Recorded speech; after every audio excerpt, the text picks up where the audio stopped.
Por que meu irmão autista precisou usar uma órtese? Oi, eu sou a Bela e eu sou autista nível 1 de suporte e eu vou tirar todas as dúvidas que já me fizeram quanto a esse caso. Então vamos primeiro para por que ele precisou usar uma órtese. Então, galera, Pedro, desde muito novo, desde que aprendeu a andar, ele sempre andou na ponta dos pés. O que acontece? Esse hábito de andar na ponta dos pés acaba submetendo o indivíduo ao grande risco de encurtar os tendões de Aquiles.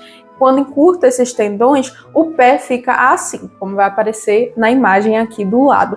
E ele fica assim de forma integral, ou seja, por mais que você force ele para cima, ele não sobe mais, ele não fica mais plano no chão. Ele fica o tempo todo assim na ponta e por isso que é necessário, nesses casos, fazer uma cirurgia. Então, como o Pedro ainda não tinha chegado nesse estágio, foi recomendado que a gente comprasse uma órtese para ele, que foi toda feita ali para o pezinho dele, sob medida, para que ele parasse com esse hábito de andar na ponta dos pés, para que os tendões dele não encurtassem. Uma próxima pergunta: como está sendo o processo de adaptação?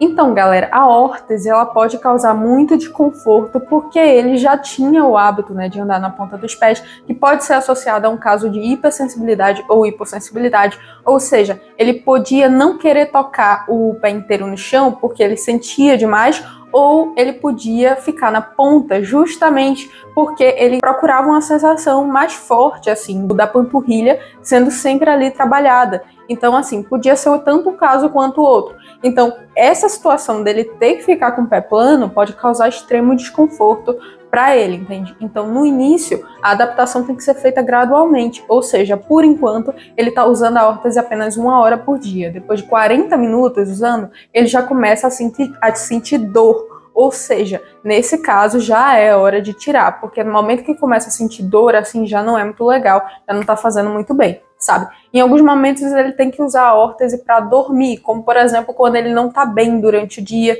e não tem jeito ali de colocar a órtese nele, de uma forma que ele se sinta confortável, aí ele tem que usar quando tá dormindo, só para não ficar sem usar no caso, porque quando ele já tá sobrecarregado, aí colocar a órtese dele já vai resultar numa crise, aí não é legal. E é por isso que o processo de adaptação tem que ser feito bem aos pouquinhos, para que aos poucos ele consiga usar de 1 hora para 2 horas, depois para 3 horas, para que depois ele consiga passar pelo menos meia parte do dia com a órtese. Outra dúvida que me fazem muito: quanto custa? Quais são os valores? O que precisou para chegar nisso? Então, galera, Pedro não foi direto a um ortopedista. Ele passou primeiro por uma fisioterapeuta. Ou seja, para você tomar consciência de que aquilo ali pode futuramente resultar numa cirurgia, demora, você precisa de consulta, precisa de um acompanhamento. Ele passou primeiro por uma fisioterapeuta que ensinou uns métodos para minha mãe, para que ela pudesse pressionar a bacia dele para baixo, sabe? Para que ele pudesse exercitar a caminhada com o pé plano no chão.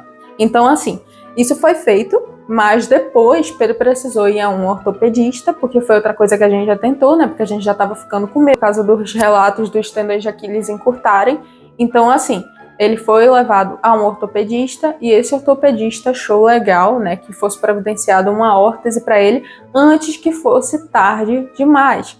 Então daí, galera, já tira um dinheirinho para pagar fisioterapeuta, as consultas, aí outro dinheiro para pagar o ortopedista, não sei o preço exato, porque varia de médico para médico, mas normalmente não é menos de R$300 por consulta, esse tipo de área, sabe? Então, assim, depois disso foi a hora de fazer o molde da órtese. O molde é feito lá com gesso, aí vai lá, tira o molde certinho, assim, do pé da criança, para que fique bem justo, bem a conta, assim, do pé da criança, porque só assim serve, sabe? E todo esse processo aí deu pra gente em torno ali de R$1.850.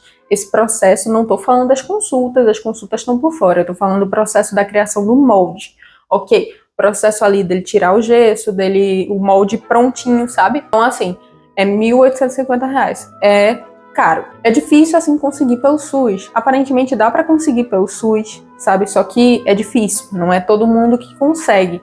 Mas, enfim, tô falando aqui pra vocês, é caro e requer, assim, uma atenção, Porque você tem que levar consulta, fisioterapeuta, ortopedista. Então, assim, requer uma atenção de verdade, mas é melhor do que uma cirurgia, porque uma cirurgia, no caso, ela já mexe com muito mais coisa, compromete mais coisa, mais estressante.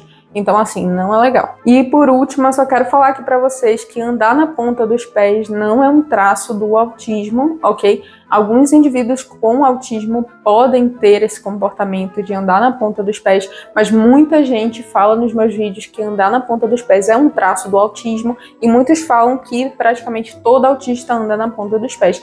Mas não é um traço, galera, não é um traço do autismo exclusivamente. Muitos autistas podem sim acabar desenvolvendo esse comportamento, né? Essa vontade de andar na ponta dos pés, justamente por conta de uma hipersensibilidade, hipossensibilidade.